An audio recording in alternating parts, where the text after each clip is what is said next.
আওয়ামী লীগের এত ভোট। ভাইয়ের আমার, এখন বক্তব্য রাখবেন আমাদের ফরিদপুরের বিপ্লবী নেতা, মেহনতি মানুষের কণ্ঠ, ফরিদপুরের সদর উপজেলার সাবেক সম্পাদক জনাব মামুনুর রশিদ মামুন খান তার মূল্যবান বক্তব্য রাখবেন। মামুন খান।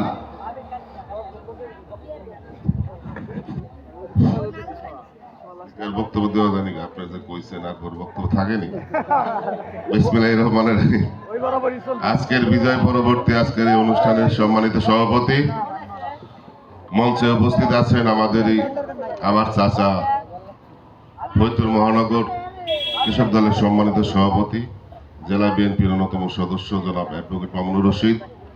উপস্থিত আছেন আমার এই প্রিয় বড় ভাই, সেই ৭৯ সাল থেকে যিনি এই বিএনপি রাজনীতির সাথে জড়িত, আমার বাবার সাথেও রাজনীতি করত, আমাদের সেই প্রিয় নেতা জনাব সিরাজুল ইসলাম।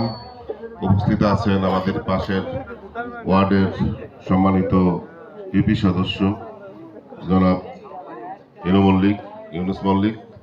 উপস্থিত আছেন আমাদের সেলিম কাকা, উপস্থিত আছেন হোসেন ভাই, উপস্থিত আছেন আমাদের যুবনেতা যারা নাকি আন্দোলন সংগ্রামে প্রত্যেকটি আন্দোলন সংগ্রামে যাদের কাছে পেয়েছি, আমাদের রাকিব, আমাদের যুবনেতা সুমন, রাজীব সহ আরো অনেক নেতৃবৃন্দ, আমাদের সেকেন্ড ভাই সহ অনেক মানুষ, আসলে সবাই আমাদের কাদের, আমাদের বিলায়েত মাস্টার সহ যারাই আসলে যার যার অবস্থান থেকে যাওয়ার চেষ্টা করছে, হয়তো অনেকে যাইতে পারেনি।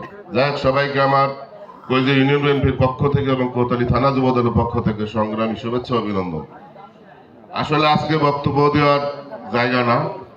আজকে আমি প্রথমে মহান রব্বুল আলামিনের দরবারে লাখো কোটি শুকরিয়া আদায় করি এবং এই 17 বছর আন্দোলন সংগ্রামে এই বিএনপি রাজনীতির সাথে যারা জড়িত ছিল, আন্দোলন সংগ্রামে যারা শহীদ হয়েছেন, পঙ্গুত্ব বরণ করেছেন, আমি তাদের প্রতি শ্রদ্ধা জানাই এবং আল্লাহ যেন যারা শহীদ হয় তাদেরকে জান্নাতুল ফেরদৌস দান করেন। হয়তো তারা আজকের এই দিনটা যদি আমাদের মাঝে বেঁচে থাকতেন, সুস্থভাবে থাকতেন, তাহলে আজকের এই আনন্দঘন দিনটা আমরা আরো অনেক ভালোভাবে উদযাপন করতে পারতাম।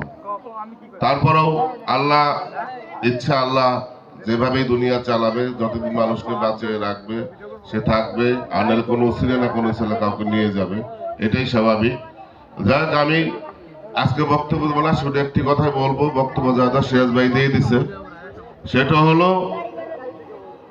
আমরা আল্লাহর দরবারে শুকরিয়া আদায় করব, তবে এমন কিছু করব না যে আমাদের ভারপ্রাপ্ত চেয়ারম্যান জনাব তারেক রহমান কিন্তু বারবার একটা কথা বলে, আজকেও আপনারা হয়তো অনেকেই দেখেছেন, সেটা হলো প্রতিশোধে কখনো শান্তি আসে না। আমাদের পিছনের এই 17 বছর যে সরকার ছিল, আমাদের প্রতি জুলুম অত্যাচার যা করছে, আপনারা যারা এখানে উপস্থিত আছেন, আমি মনে করি কেউ না কেউ, সবাই কোনো না কোনো ভাবেই নির্যাতিত হয়েছেন। তো হাদিস একটা কথা আছে, সেই সর্বোৎকৃষ্ট মানুষ যে মানুষকে ক্ষমা করে দেয়, যে ক্ষমা করতে পারে। তাই আমরা আমাদের দলের জাতীয়তাবাদী শক্তিতে যারা বিশ্বাস করি, আমরা সবসময় কথাটা বিশ্বাস করি, যারা প্রতিশোধ কখনো শান্তি আসে না। তার মানে সিরাজ ভাই একটা কথা বলছে, তার মানে এই না যে আপনারা পিছনে যা করছেন আমরা সব ভুলে গেছি, সব মাফ করে দিছি। আগামীতে ইনশাল্লাহ আমাদের জাতীয়বাদী শক্তির আর 5 জন যেভাবে চলে, আপনারা সেইভাবে চলার চেষ্টা করবেন। এই দেশে যেন কোনো অন্যায় না হয়, কারো প্রতি নির্যাতন না হয়, এই জিনিসটা খেয়াল রাখবেন। যদি করার কেউ চেষ্টা করেন তাহলে কিন্তু আর সেই রক্ষা হবে না।